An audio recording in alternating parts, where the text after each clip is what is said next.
1 dan saya dari Regu Ahmad Yani ingin menceritakan tentang cerita yang berjudul Flavia Fight Back, yaitu sequel dari Flavia the Angela.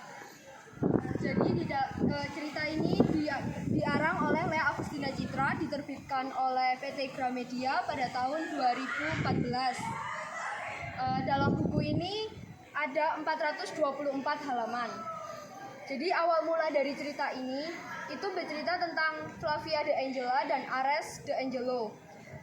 Ares merupakan kekasih dari Flavia.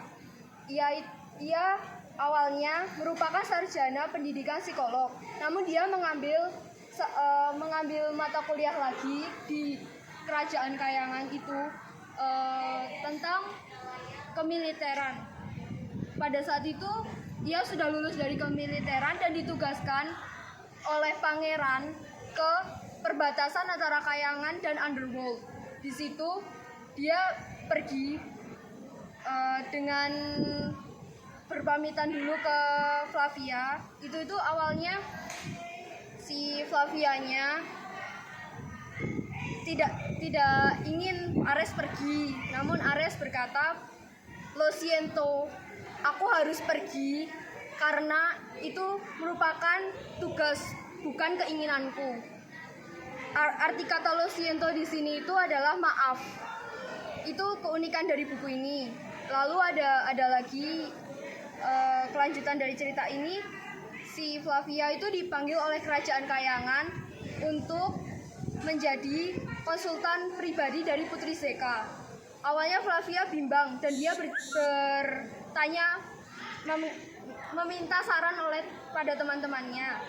Lalu ia akhirnya memantapkan diri untuk jadi konsultan khusus Putri Zeka. Setelah itu Flavia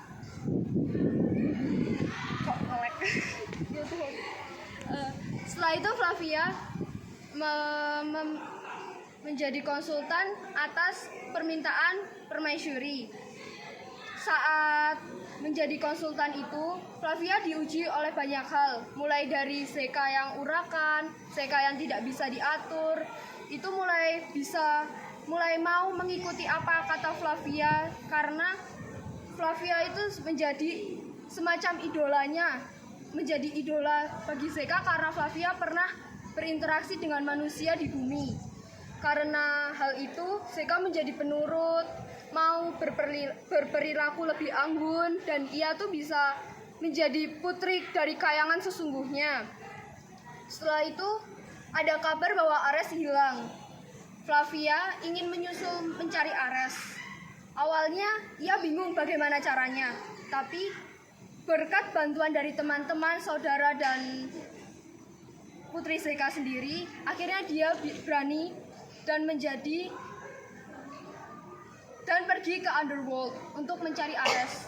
Di Underworld itu terdapat iblis, raja iblis, dan para pasukannya. Awalnya mereka banyak terjadi konflik antara iblis dan Flavia Army dan Flavia sendiri. Dari situ Flavia menemukan Ares yang sedang dikurung di penjara bawah tanah. Awalnya bingung cara mengeluarkannya. Lalu ada tentara yang ternyata itu manusia yang terjebak di situ juga. Jadi dia membantu Flavia gimana caranya keluar dari situ.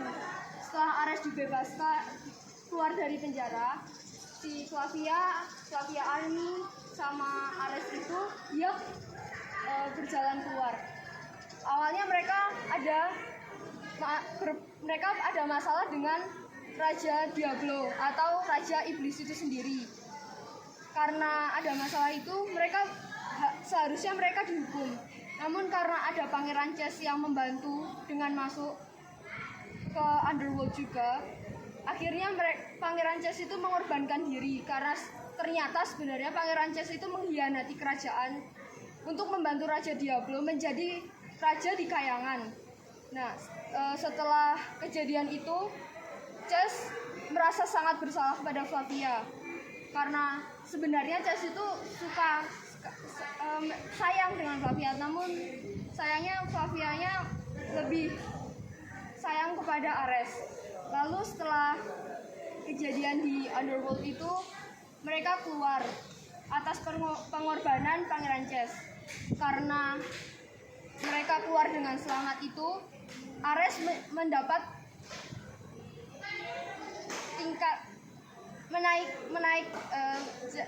tingkat jabatannya dia di dalam kemiliteran itu menjadi naik karena dia berani menghadapi para diablo itu, para iblis. Nah, pada akhir cerita ini Ares dan Flavia itu hidup bahagia. Kesan pesan yang ada di dalam buku ini itu pertama karena penggunaan bahasa Jerman, bahasa Prancis, dan bahasa Vietnam ditambah bahasa Inggris dalam buku ini. Lalu ada beberapa adegan yang menurut saya unik dan itu tidak terpikirkan sama sekali. Pelajaran yang dapat dikutip itu adalah kesetiaan, kepercayaan kepada orang yang disayang, dan persahabatan yang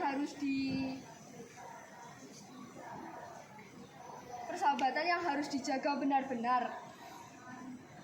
Untuk itu kita harus benar-benar menumbuhkan rasa kepercayaan kepada orang dan jangan pernah mengkhianati ataupun membuat mereka menjadi seperti tidak lagi percaya kepada kita. Sekian dari saya, terima kasih.